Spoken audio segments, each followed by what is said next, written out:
Mohnish Pabrai's 13F filing showed that he added another stock to his portfolio for the period Q3 2024. That stock is called Danaos Corporation. Let's look at Danaos' fundamentals. The company is currently trading at a PE of about 3.0. A PE of 3.0 indicates that the company's earnings yield is about 33%.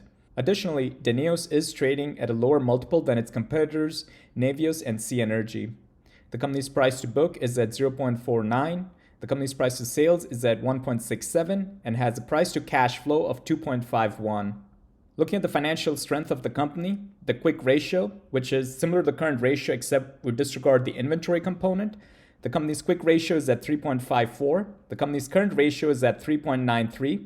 And the company's interest coverage is at about 29 times. Ideally, we want the quick ratio and current ratio to be greater than 1.0, as it tells us that the company has enough liquid assets to survive for the next 12 months.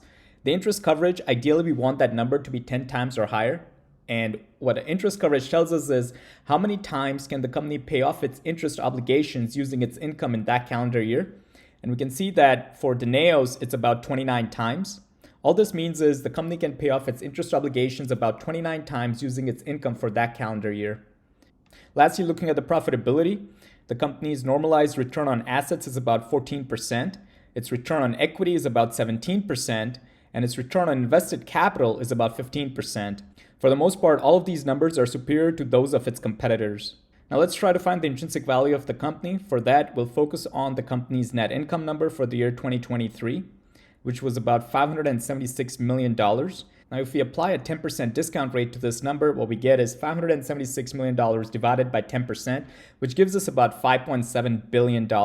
When we compare that $5.7 billion figure with the company's current market cap, which is about $1.66 billion, we can see that the company is currently undervalued. Overall, we can see that the company is trading at a low multiple.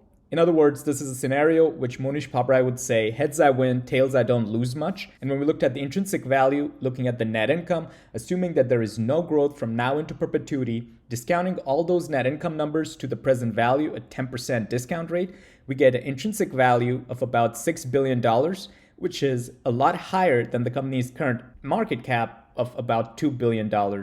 So, in other words, the company seems to be undervalued, and hence Mohnish Pabrai took a bet on this company.